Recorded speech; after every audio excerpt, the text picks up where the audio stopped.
Hallelujah, Hallelujah, Hallelujah,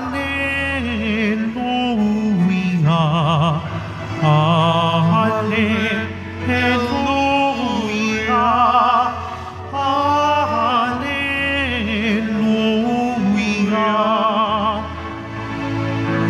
Papuri sa Diyos Ama, pagkat ipinahayag niya, hari siya ng mga aba.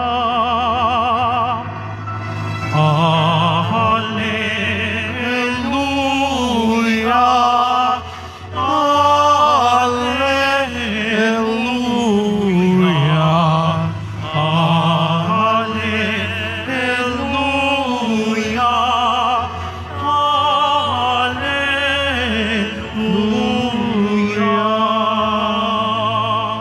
Sumainyo ang Panginoon at sumainyo rin. ang mabuting balita ng Panginoon ayon kay San Mateo.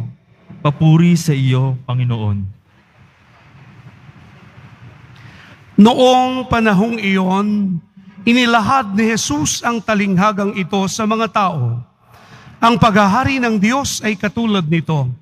May isang taong naghasik ng mabuting binhi sa kanyang bukid. Isang gabi, samantalang natutulog ang mga tao, dumating ang kanyang kaaway at naghasik ng masasamang damo sa triguhan. Nang tumubo ang trigo at magkauhay, lumitaw rin ang masasamang damo. Kaya't lumapit ang mga alipin sa puno ng sambahayan at sinabi rito, "Hindi po ba mabubuting binhi ang inihasik ninyo sa inyong bukid? Bakit po may damo ngayon?" Sumagot siya, "Isang kaaway ang may kagagawan nito." Tinanong siya ng mga utusan, "Bubunutin po ba namin ang mga iyon?" "Huwag," sagot niya, "baka mabunot pati trigo. Hayaan na ninyong lumago kapwa hanggang sa anihan. Pag-aani sasabihin ko sa mga tagapag-ani, tipunin muna ninyo ang mga damo at inyong pagbigkis-bigkisin upang sunugin, at ang trigo ay inyong tipunin sa aking kamalig." Minamahal na mga kapatid, ang mabuting balita ng ating Panginoon. Pinupuri ka namin, Panginoong Hesukristo. Magsiupo muna ang lahat. Magandang hapon po sa inyong lahat.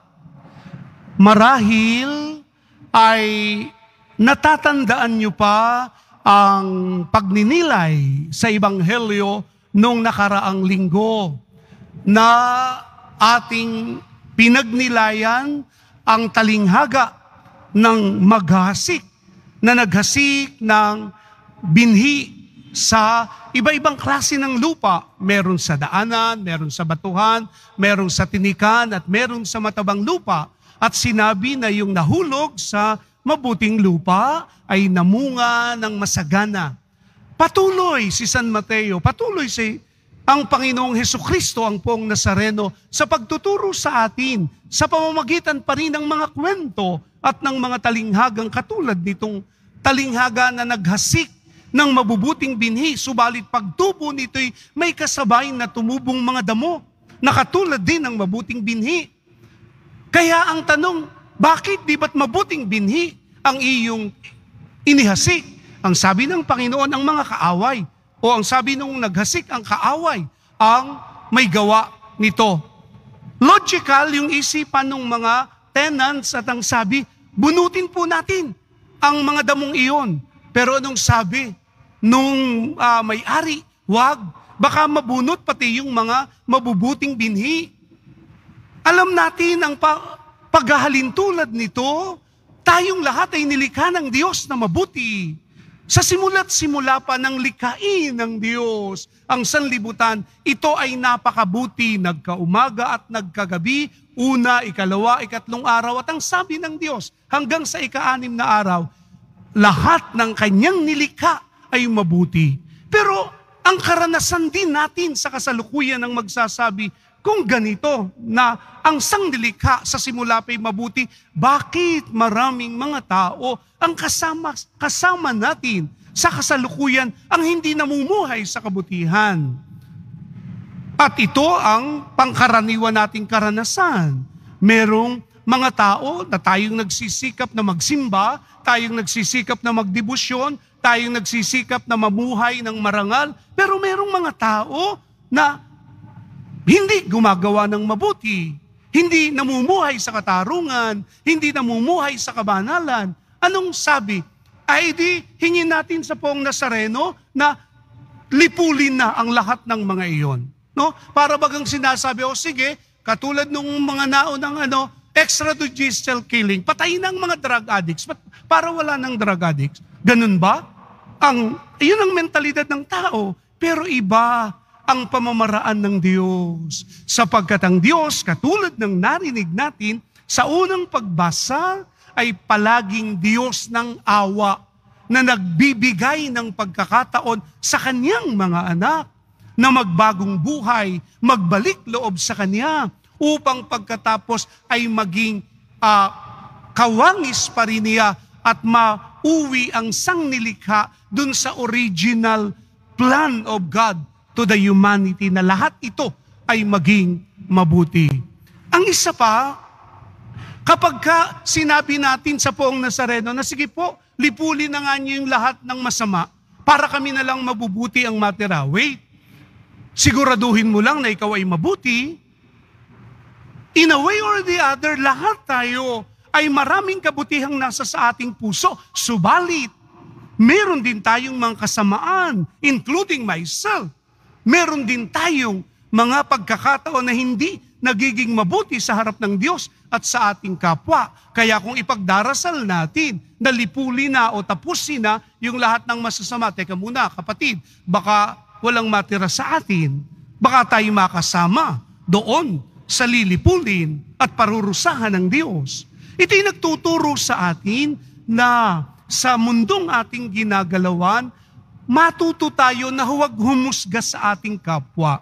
At matuto tayong umunawa sa ating kapwa na ang kasamaan na nananatili sa ating lipunang ginagalawan, sabi ni San Pablo, ay lunurin ng kabutihan. Sa pamamagitan ng iyong pagsisikap na maging mabuti, baka ikaw ay maging mabuting halimbawa para sa Kanya at ikay maging instrumento at maging daan sa Kanyang pagbabalik loob. At yun ang inaasahan sa bawat isa sa atin. Ano ba ang dahilan? Bakit may Poong Nazareno? Hindi ba't para sa mga makasalanan?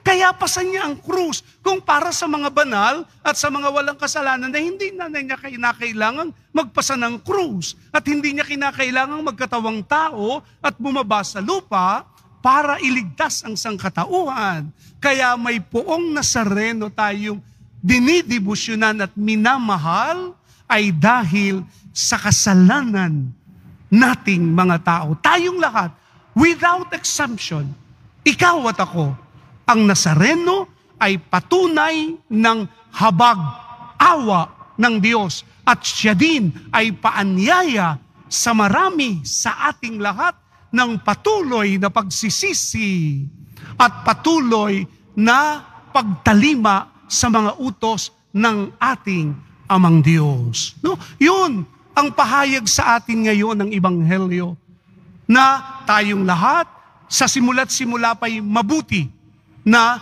nilikha ng Diyos. Nang pumasok ang kasalanan, pumasok lahat, ang lahat ng mga consequences nito.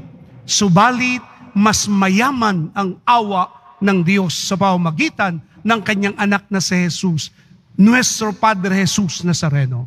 Sapagkat alang-alang sa Kanyang habag at awa, tayo ay patuloy na inaanyayahan na magpakabuti, maging daan para sa pagpapakabuti, hindi lamang pang sarili. Walang saysay ang sarili lamang pagpapakabuti.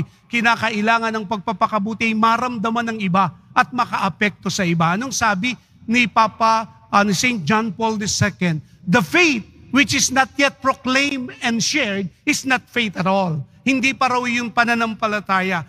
Pareho, and I paraphrase the word of St. John Paul II. Ang debosyon, ang ating pagsisikap, ang pananalangin sa Poong Nazareno na hindi ibinabahagi para makaapekto sa iba ay wala pa rin o hindi pa rin ganap ang debusyong ito. Dapat ang debosyon na pangsarili ay makaapekto sa mga tao na ating kasalamuha. Araw-araw na inuunawa natin yung kanilang kahinaan, na pinapatawad natin yung kanilang mga pagkukulang at kasalanan sa atin.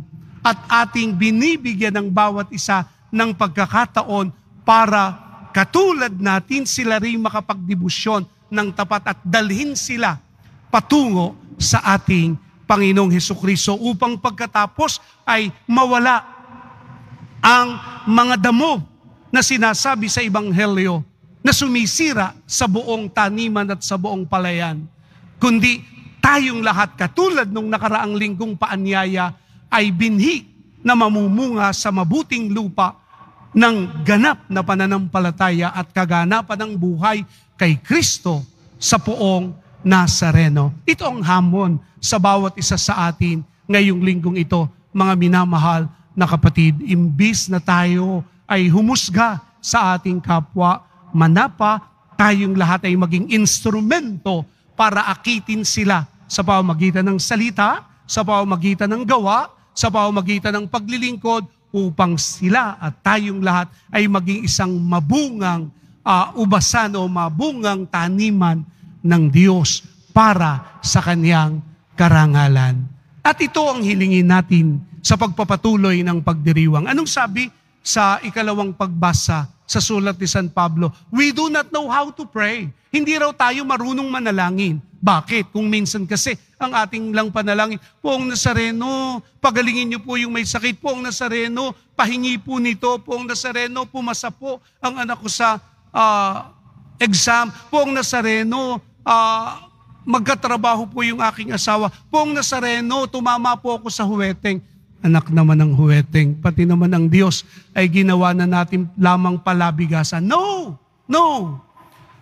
Sabi sa ikalawang pagbasa, hilingin natin sa tulong ng Espiritu Santo na tayo matutong manalangin. Huwag lang material na bagay ang hingin natin sa Poong Nazareno. Hingin natin ang langit sapagkat siya'y Diyos kayang ibigay sa atin ng kanyang langit. Anong ibig sabihin ito? Hihingin natin ang kanyang sarili na mapasa atin sapagkat hindi lamang natin hinihingi biyaya kundi ang pinagmumulan ng lahat ng mga biyaya. Ito sana, mga minamahal na kapatid, ang maging espiritu ng ating pananalangin. Paghingi sa Diyos na tayo ay gawing kasangkapan na maging mabuti para sa sarili at maging mabuti para sa iba upang mabawasan ang mga damo, yung masasama na sinasabi, yung sa ating ambag na kabutihan, maliliit na kabutihan, makikita natin na magkakaroon tayo ng isang mabuting pamayanan. No? Yung di ba sinasabi natin, just the light of a small candle will ignite, no? And the darkness will be lighted. No? Yung ating kahit maliliit lang na pagpapakabuti, makakaambag iyon para sa kabutihan ng daigdig.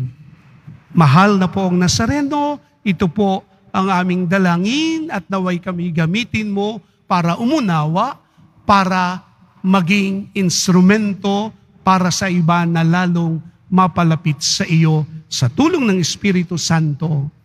Amen.